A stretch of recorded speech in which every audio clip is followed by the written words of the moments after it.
Hey, I'm Dr. Ranicki with Dr. Ranicki's Creating Wellness Center. I want to take a moment today to talk to you about what in the world do your tonsils actually do. I ask patients this question all the time, and they give me all kinds of answers, everything from nobody's ever explained it to me to other people saying the same thing that people used to say back in the 70s of that there's some evolutionary leftover that you don't even need, and other people who say they're like a filter designed to catch bad things in your throat. But here's the truth, is that your job of your tonsils is to act like a booby trap. Your tonsils are just little patches of tissue on the sides of the back of your throat that have a whole lot more blood vessels come into them. Lots and lots of blood vessels. That makes them very warm and very moist because with all that extra blood vessels comes extra blood flow, and with extra blood flow comes extra warmth and extra moist. And germs love warm and moist. They're drawn to it. They can't wait to get there. It's like a hot tub for germs. And so when they get there, there are nerve endings in your tonsils that sense that a germ that you don't want to have around has come, sends the message to the brain, and the brain says, okay, blood vessels, I want you to dilate and let more blood flow come to the tonsils. So now all that extra blood flow causes the tonsils to engorge and to swell up with blood, and all that engorgement makes the tonsils even more warm and even more moist, and now the germs are drawn even stronger from even further away, and then when they get there, there's even more white blood cells there ready for the attack.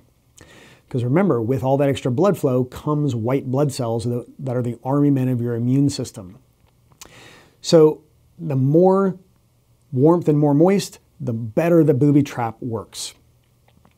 So this is a pretty brilliant system. And by the way, your adenoids up here in the back of your nose, they do the exact same thing. Your appendix down here in your intestines, again, it does the same thing. These are all booby traps designed to lure germs to them so that the fight can be fought in a way that your body is almost guaranteed to win.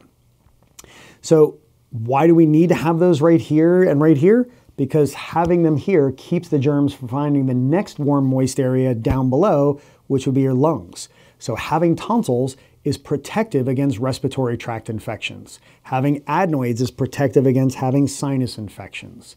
And having an appendix is protective against digestive infections.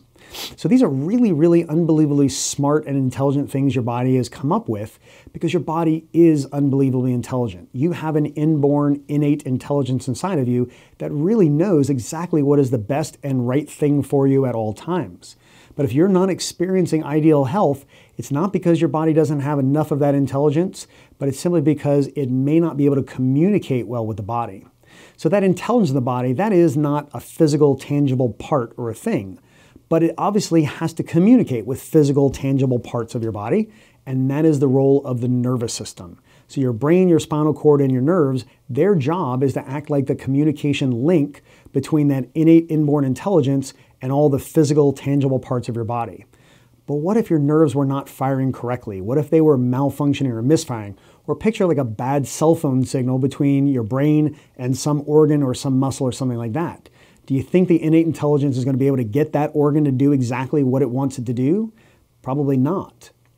So the problem is not your body's intelligence, the problem is now the nervous system. And there is a problem that can affect our nervous systems that will interfere with the communication between our body's innate intelligence and the physical tangible parts, and we call that interference subluxation. So subluxation means misfiring nerves. You can picture it again like a bad cell phone signal between your brain and some part of your body, and this is going to interfere with your ability to be and stay as healthy and as well as you could and should.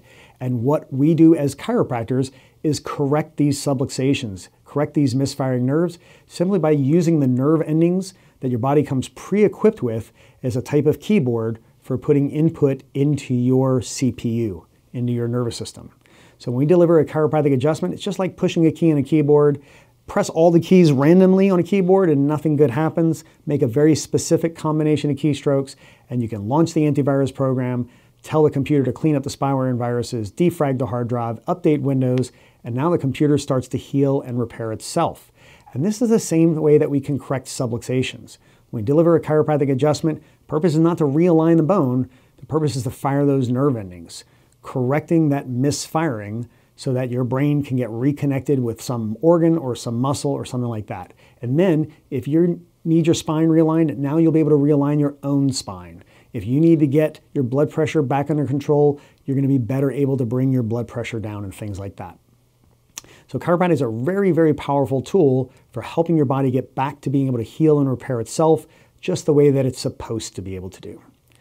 So thanks for your time and attention on that. I hope that gives you some hope, some inspiration.